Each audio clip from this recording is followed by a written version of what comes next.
Salut Henri. Salut mon ami. Café du bail qu'on se rencontre? Oui, comme tu sais la vie à Paris, métro, boulot, dodo, comme CA. Mon ami, j'ai une bonne nouvelle pour toi, veux-tu que je te la partage? Oui, mon ami, de quoi s'agit-il? Alors, je suis tombé sur une annonce que tu vas sûrement apprécier. On cherche des bénévoles pour un refuge d'animaux, pour des missions différentes, comme la compagnie et le soin, ainsi que d'autres tâches administratives. Je pense que c'est très intéressant. Je n'ai pas le temps en raison des horaires chargés. En fait, ton intervention ne sera pas tous les jours, tu peux participer juste pendant ton temps libre, surtout pendant les week-ends, tu peux également profiter des congés ou des vacances pour aider pour quelque temps.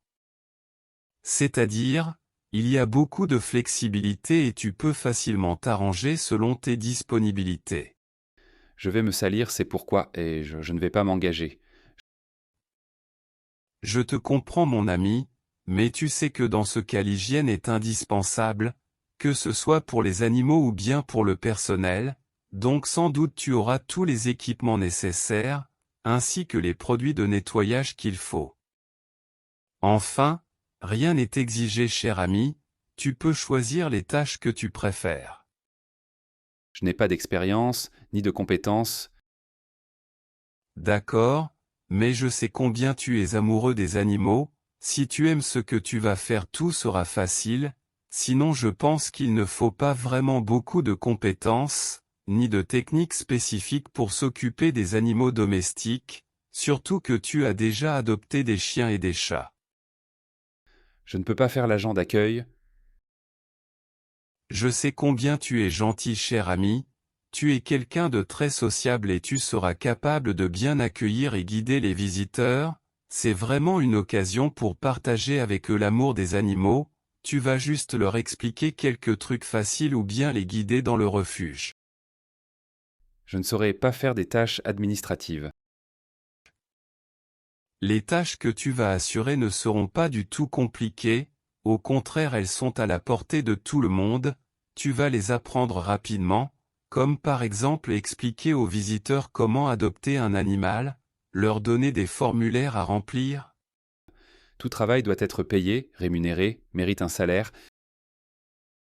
Oui je comprends, mais là c'est du volontariat, tu vas participer en tant que bénévole pour des buts humains, tu sais il y a des centaines, plutôt des milliers d'animaux qui sont dans les refuges et qui ont besoin de l'aide en urgence, donc c'est un geste humain pour nos amis les animaux, vas-y il faut pas hésiter encore.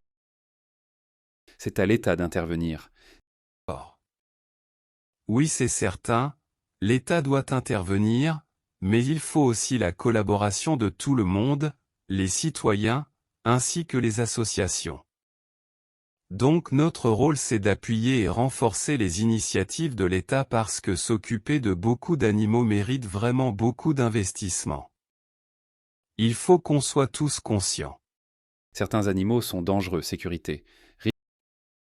Concernant la sécurité rien à craindre mon ami, parce que les refuges dont je te parle contiennent des animaux domestiques que tu aimes déjà, tu vas trouver des chats, chatons, des chiens, des lapins et beaucoup d'autres animaux auxquels nous sommes habitués. Risque d'adopter des animaux malades. Oui je comprends ta crainte, mais faut pas oublier que dans les refuges il y a des médecins bénévoles qui s'occupent des animaux, c'est-à-dire avant de faire entrer les animaux au refuge, il y a généralement toute une équipe médicale composée de vétérinaires et d'infirmiers qui assurent tous les soins nécessaires. Je vais être triste pour la mort des animaux. Oui c'est pareil pour moi, je deviens toujours triste pour la mort des animaux, perdre un animal adopté c'est vraiment comme perdre un membre de la famille, mais justement mon ami l'objectif sera de diminuer au maximum la perte de pauvres animaux sans abri. Il y a même quelques espèces qui sont en voie de disparition, par conséquent il faut intervenir en urgence et sans hésitation.